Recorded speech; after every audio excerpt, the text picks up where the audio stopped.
form of, at least in part, involuntary suffering is depression.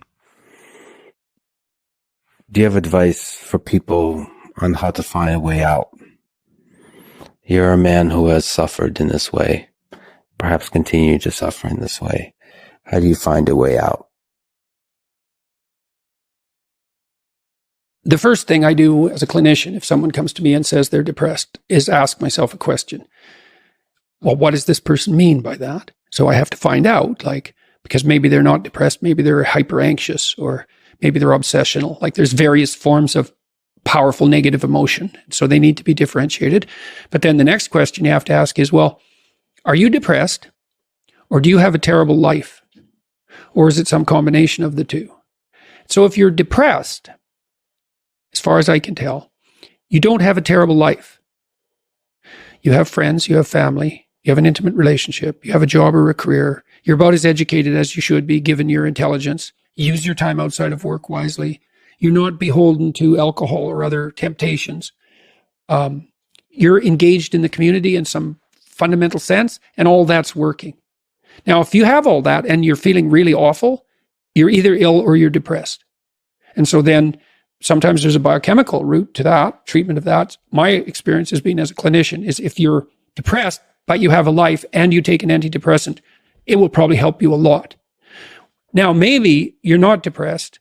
Exactly. You just have a terrible life. What does that look like? You have no relationship. Your family's a mess. You've got no friends. You've got no plan. You've got no job. You use your time outside of work, not only badly, but destructively. You have a drug or alcohol habit or some other vice, pornography addiction. You are completely unengaged in the surrounding community. You have no scaffolding whatsoever to support you in your current mode of being or you move forward.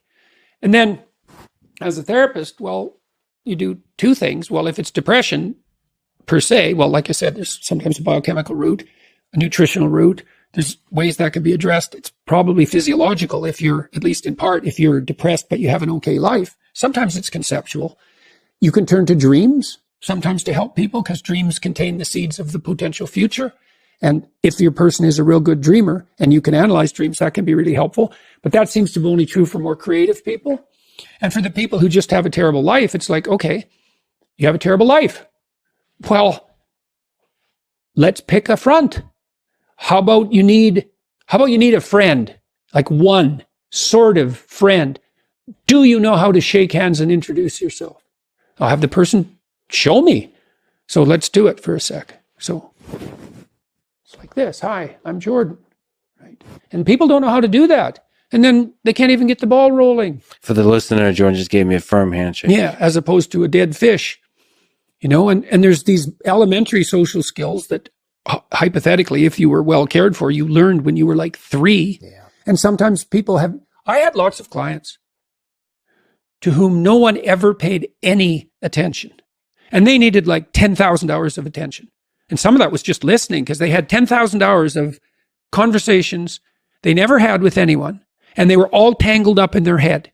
And they had to one client in particular, I worked with this person for 15 years.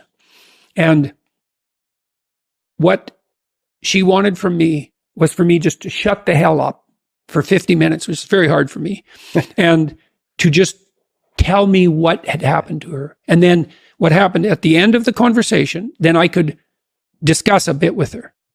And then as we progressed through the years, the amount of time that we spent in discussion increased in proportion in the sessions until by the time we stopped seeing each other, when my clinical practice collapsed, we were talking about 80% of the time.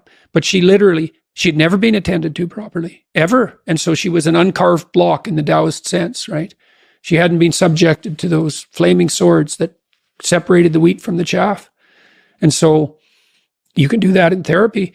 If you're listening and you're depressed, I would say if you can't find a therapist, and that's getting harder and harder because it's actually become illegal to be a therapist now because you have to agree with your clients, which is a terrible thing to do with them. Just like it's terrible just to arbitrarily oppose them. You could do the self-authoring program online because it helps you write an autobiography. And so if you have memories that are more than 18 months old that bother you when you think them up, part of you is locked inside that. An undeveloped part of you is still trapped in that. That's a metaphorical way of thinking about it. That's why it still has emotional significance.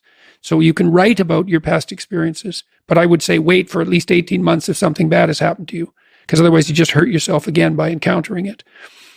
You can bring yourself up to date with an autobiography. There's an analysis of faults and virtues. That's the present authoring. And then there's a guided writing exercise that helps you make a future plan.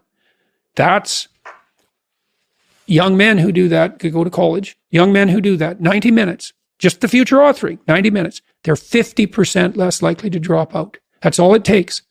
So sometimes depression is this heavy cloud that makes it hard to even make a single step towards it. Or you said isolate, make a friend. Oh man, sometimes the first step is extremely difficult. Oh my God, sometimes it's way worse than that. Like I had clients who were so depressed they literally couldn't get out of bed. So what's their first step? It's like, can you sit up once today? No. Can you prop yourself up on your elbows once today? Like you scale back the dragon till you find one that's conquerable, that moves you forward. There's a rubric for life. Scale back the dragons till you find one conquerable, and it'll give you a little bit of gold, commensurate with the struggle. But the plus side of that, because you think that, God, that's depressing. You mean I have to start by sitting up? Well, you do if you can't sit up. But the plus side of that is it's the Pareto distribution issue, is that aggregates exponentially increase. And failures do too, by the way, but aggregates exponentially increase. So once you start the ball rolling, it can get zipping along pretty good. This person that I talked about was incapable of sitting with me in a cafe when we first met, just talking, even though I was her therapist. But by the end, she was doing stand-up comedy. So, it took years, but still most people won't do stand-up comedy. That's quite the bloody achievement. She would read her poetry on stage too.